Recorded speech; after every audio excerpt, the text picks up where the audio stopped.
Praise the Lord. सारा आदर सारा महिमा हमारे परमेश्वर को मिले, जिसने आपको, मुझको और इस सारे संसार को बनाया है। तो आज मैं बताना चाहती हूँ कन्वर्सेशन विथ गॉड, परमेश्वर के साथ बातचीत। तो परमेश्वर ने मुझसे बातें की और जो बातें की परमेश्वर ने वो मैं आपके साथ शेयर करना चाहती हूँ। तो परमेश्वर ने मुझसे वचन से बातें की। वचन है यूहन्ना लिखित सुसमाचार, उसका 5वां अध्याय और 19वीं आयत। तो मैं पढ़ रही हूँ। इस पर यीशु ने उनसे कहा, मैं तुमसे सच सच कहता हूँ, पुत्र आपसे कुछ नहीं कर सकता, केवल वह जो पिता को करते देखता है, क्योंकि जिन जिन कामों को वह करता है उन्हें पुत्र भी उसी रीति से करता है। तो यहाँ पर वचन कहता है कि पुत्र जो है, यीशु मसीह जो है, वो अपने पिता को जो जो काम करते देखता है वही वही वो काम करता है। जो जो देखता है वही वही काम वो देख देख के क्या करता है, करता है। तो जब परमेश्वर ने ये बात बताई मुझे, तो मेरे मन में प्रश्न था कि यीशु मसीह कहाँ से पिता को देखता था और जो जो बातें पिता करता था वो उसको देख पाता था और वो बातें वो करता था। तो परमेश्वर ने मुझे कहा कि जब इज़राइल प्रजा को मूसा ने छुड़ाया, पहले को मारा मिस्र के और इज़राइल प्रजा को वहाँ से छुड़ाया, तो इज़राइल प्रजा जब आ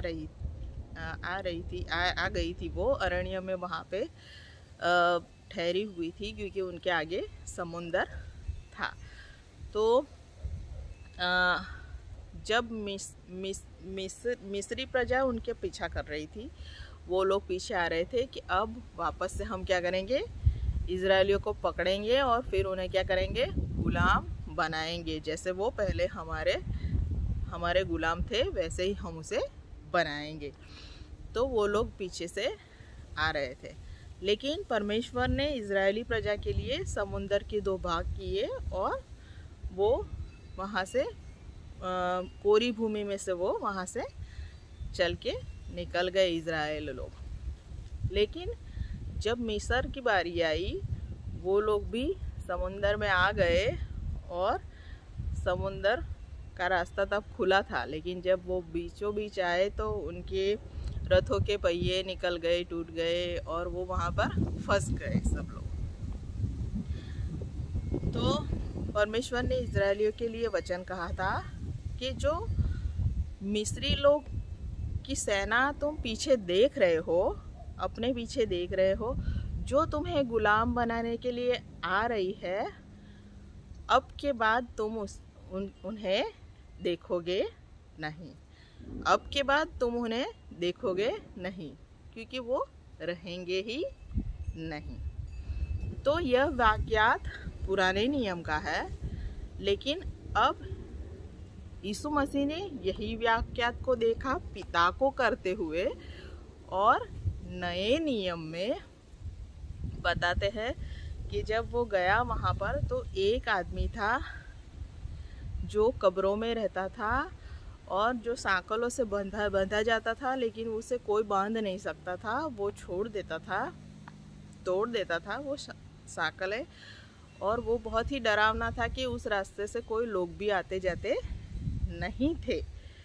लेकिन जब यीशु मसीह आया और जब उससे पूछा तो उसने कहा कि हम बहुत सारे हैं और मेरा नाम क्या है, सेना है। तो यह वही दर्शाता है जो मिस्री सेना थी, जो गुलाम बना के रखती थी इज़राइल प्रजा को, और इस आदमी को भी गुलाम बना के रखा था उस सेना ने।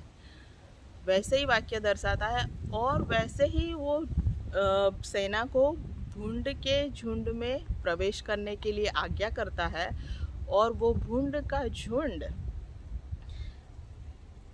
वहाँ से निकलकर समुद्र में गिर के डूब मरता है। जैसे मिस्री लोग डूब के मर गए, वैसे ही यहाँ पर वो सेना का खात्मा होता है, वो भी अंदर चली जाती है, समुद्र में मर जाती है। तो इसी तरह से जैसे बाप ने इज़राइल प्रजा को छुड़ाया, वैसे ही इस इंसान को भी यीशु मसीह ने क्या किया, छुड़ाया है। तो यीशु मसीह कहता है जो बाप करता है वही मैं करता हूँ। तो जो पुराने नियम में सभी बातों को लिखा गया है वो दैहिक रूप से दर्शाया गया है, बताया गया है, लेकिन वही बातें नए नियम में आत्मिक रूप से हो रही है। तो आत्मिक रूप से हो रही है। जैसे यीशु मसीह कहता है कि जब तक बीज को बोया नहीं जाता तो वो क्या होता है, फलवंत नहीं होता। जब तक बीज भोय में मर नहीं जाता वो फलवंत नहीं होता।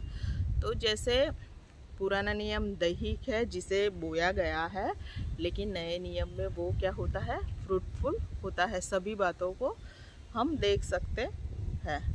तो जो बीज बोया गया है वो प्रकट रूप से हम नए नियम में उसको देख सकते हैं। तो जो वचन परमेश्वर ने इज़राइल प्रजा को दिए गए थे, जो बीज उसको दिए गए थे, जो बोए गए थे, वो नए नियम में क्या हो रहे हैं, प्रकट रूप से हम उसे देख सकते हैं। तो जैसे ही मन्ना बरसाया परमेश्वर ने आकाश में से इज़राइल प्रजा के लिए, वैसे ही यीशु मसीह ने 5000 को रोटी खिलाई है। और यीशु मसीह ने कहा कि मैं वो रोटी तुम्हें देता हूँ जो आकाश से उतरी हुई है, जिसे खा के तुम कभी भी मरोगे नहीं, क्योंकि उसमें जीवन है। तो आज तक हम प्रभु भोज करते हैं क्योंकि यीशु मसीह ने कोई भी पाप नहीं किया था। जब हम उसका मांस खाते हैं, हम उसका लहू पीते हैं, जब हम प्रभु भोज करते हैं, तो जैसे वो देह के काम संबंधी मरा हुआ है, वैसे ही हम भी देह के काम संबंधी मरने लगते हैं। और हम जो देह के काम बुरे हैं, पाप, निंदा, आलस्य, छाकटापन, ये सब काम हम में क्या होते हैं, मर जाते हैं और हम सत्य में जीवित रहते हैं। तो यह आसमान से उतरी हुई रोटी है। तो यीशु मसीह कहता है कि जैसे जैसे मैं पिता को करते देखता हूँ, वैसे वैसे ही मैं करता हूँ। तो पुराने नियम एक जैसे बीज के समान है। जो पर्व भी है, पास्का पर्व और वो सब पर्व है, वो सब भी हमारे जीवनों में है और वो हमारे जीवनों को दर्शाते हैं। तो यीशु मसीह ने कहा कि देखो फसल पक चुकी है, अब फसल की कटनी करो। तो दूसरों ने क्या किया है, इसके लिए बहुत मेहनत की है। पुराने नियम में इजरायलियों ने इसके लिए बहुत मेहनत की है, लेकिन तुम दूसरों की मेहनत में क्या हुए हो, प्रवेश किया है और कटनी काट रहे हो।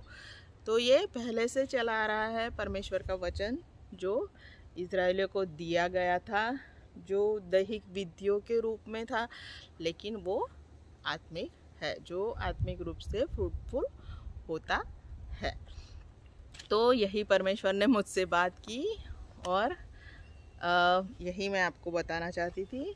आप सभी ने मुझे सुना, इसलिए बहुत बहुत धन्यवाद। Thank you Jesus.